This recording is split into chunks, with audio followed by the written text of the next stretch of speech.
mas ao mesmo tempo em que defende a censura, quer que a Globo passe 24 horas por dia mentindo. Meus amigos, o que esses dados da Quest estão mostrando é que sem a Globo não haveria Lula. No tema mais importante do momento, e eu disse que esse deveria ser o tema, eu deveria inclusive ter feito esse Paulo Figueiredo Show só sobre isso, porque ontem eu disse isso e hoje que hoje seria um dia muito importante, porque tudo indica que ontem os líderes partidários conseguiram aprovar uma PEC das prerrogativas, que a Globo News está chamando de PEC da blindagem,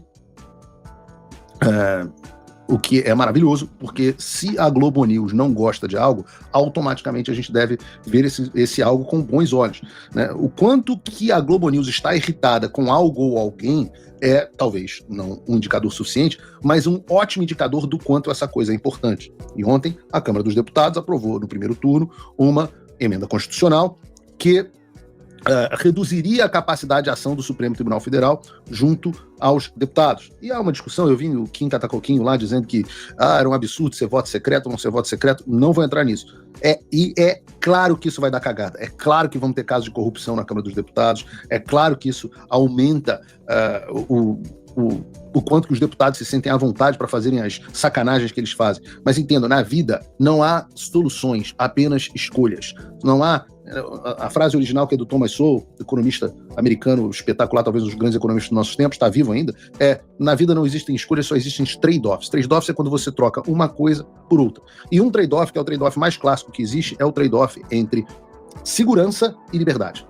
Então, toda vez que você aumenta a liberdade, você reduz a segurança. Isso vai também para o caso da Câmara dos Deputados. Se os deputados têm mais liberdade para ação, o poder policial tem menos capacidade de persegui-lo. Qual é o problema que nós vivemos hoje? O problema que nós vivemos hoje é de um superpoder, na verdade, uma juristocracia, por parte do Supremo Tribunal Federal. Então nós temos que lidar com esse problema através de um trade-off, através de uma escolha, que é reduzindo a capacidade do Supremo Tribunal Federal de agir junto aos deputados.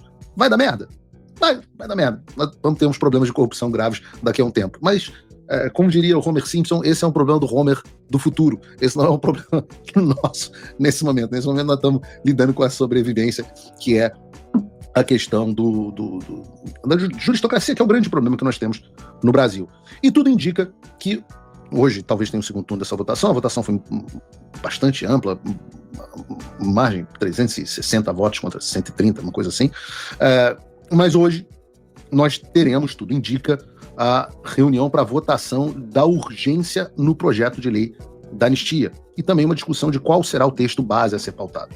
E o trabalho que foi feito aqui, ele tem que ser comendado, né? Eu disse isso, por conta do trabalho árduo de muita gente, hoje, segundo o placar que nós temos, aliás, só esse placar aí que o deputado Gustavo Gaia coloca no ar já é uma coisa espetacular por si só, nós temos 263 deputados favoráveis à anistia e 132 contrários, com 118 com a posição indefinida sobre a anistia. Isso, por sinal, já é voto suficiente para aprovar o PL. E o apoio está crescendo. Desde o momento em que nós começamos a preparar essa pauta do programa hoje, a gente prepara a pauta cedo, começamos a preparar a pauta às 8 horas da manhã, desde então, mais de 4 deputados saíram do indefinido para o a favor.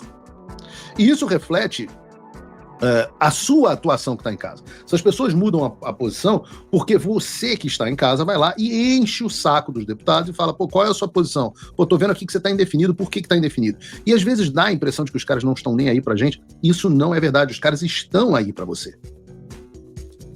E eu diria que nós temos, se nós tivermos a parcela do país que quer a anistia agindo nessa direção, nós vamos vencer. Porque, vejam, até mesmo na pesquisa Quest, e eu sempre falo aqui, a Quest é o instituto de pesquisas preferido, contratado pela Globo, tá? É pior do que o Datafolha. Os dados da Quest dão que a maioria da população é favorável à anistia. Aliás, antes da gente entrar nesses dados sobre a pesquisa Quest, eu quero fazer aqui um parênteses. Porque o próprio levantamento da Quest, o Instituto da Globo, mostrou que, sem a Globo, o PT não é capaz de sobreviver. Para comigo para analisar isso aqui. Vejam só. 55%... Bota na tela inteira, Bruno. Pode tirar minha cara. Para facilitar a visualização das pessoas. Isso aí. 55% dos eleitores que se identificaram como lulistas se informam Por onde? Adivinhem vocês? Pela televisão. Enquanto para os esquerdistas que não se declaram como lulistas, esse número é de 40%. Quando você vai para a direita, bolsonarista ou não, a coisa muda muito. 47% das pessoas que assim se definem se informam não pela televisão, mas pelas redes sociais. Então vejam que loucura, olhem o gráfico na sua tela. O rosinha é a televisão, tá? Vejam o quão descolado está a televisão na posição dos lulistas, 55%, para a posição dos bolsonaristas, 27%. Significa aqui que mais da metade dos eleitores do Lula, da turma que apoia o Lula, assiste televisão. Enquanto praticamente só 1/4 das pessoas que apoiam o Bolsonaro se informam pelas redes sociais. Isso explica muito. Perdão, 1/4 pela TV. E volta para a tela, perdão. 1/4 se informa pela TV, volta aí pra gente, Bruno. 1/4 pela TV, enquanto metade pelas redes sociais. Metade. Então é quase que invertido. Enquanto que no Lula, os lulistas, 25% pelas redes sociais e 55% pela TV, com os bolsonaristas é quase que o inverso. 47% pelas redes sociais e 27% pela TV. Vejam que loucura. Isso explica muito sobre por que o PT quer regulamentar as redes sociais, mas ao mesmo tempo em que defende a censura, quer que a Globo passe 24 horas por dia mentindo. Meus amigos, o que esses dados da Quest estão mostrando é que sem a Globo não haveria Lula. Ou se a televisão fosse menos dominada pela esquerda, haveria uma diminuição gigantesca da votação do Lula.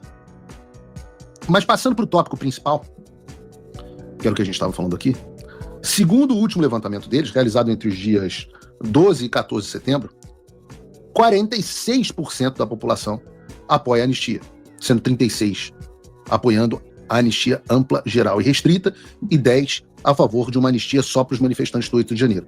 E 41% dos brasileiros são contra. E eu repito, isso é o Instituto Preferido da Globo. Eu não tenho a menor dúvida que no mundo real esses números são ainda maiores.